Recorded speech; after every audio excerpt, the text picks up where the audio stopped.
इमरान खान की मकबूलियत से खौफजदा हुकूमत मैदान में अकेला भागने की कोशिशों में है। पीडीएम इजलास में पीटीआई के जमहूरी और आईनी हुकूक पर पाबंदियों का फैसला हो गया।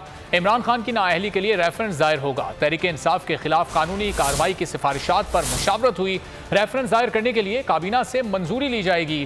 पीडीएम इजलास के बाद वजीर आजम ने कल वफाकी काबीना का हंगामी इजलास तलब कर लिया। काबीना इलेक्शन कमीशन फैसले के हवाले से पीटीआई के खिलाफ कानूनी कार्रवाई के लिए मंजूरी देगी। इजलास में फैसला हुआ कि तहरीक इंसाफ को रेड जोन में एहतजाज भी नहीं करने दिया जाएगा। इमरान खान का नाम ईसीएल में डालने का भी फैसला हो गया। प्रेस कॉन्फ्रेंस के बाद मौलाना फजलुर रहमान भी इल्जामात लगाते रहे। जमहूरियत पर सरेआम पाबंदियों का ऐलान किया। कहा तहरीक इंसाफ के अहदेदारों को फौरी गिरफ्तार किया जाए। तहरीक इंसाफ के एहतजाज पर गिरफ्तारियां होंगी। इनको इबरत का निशान बनाना चाहिए। सदर आरिफ अलवी का जुर्म साबित हो चुका है। सदर आरिफ अलवी को फौरी इस्तीफा देना चाहिए।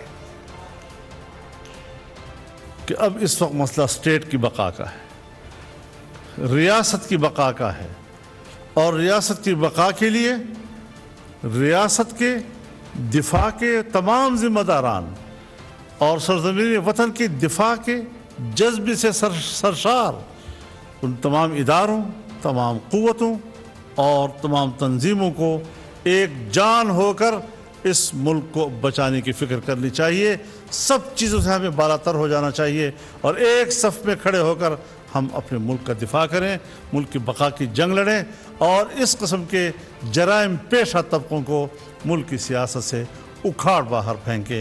ये इसको तारीख़ में एक अलामत बना देना चाहिए इबरत का, ताकि आने वाली नस्लें इस किस्म के लोगों के अंजाम से इबरत हासिल करें।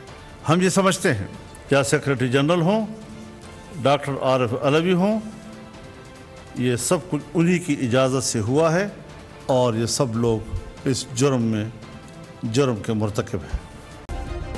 सब्सक्राइब करें और बेल दबाएं ताकि कोई खबर रह न जाए।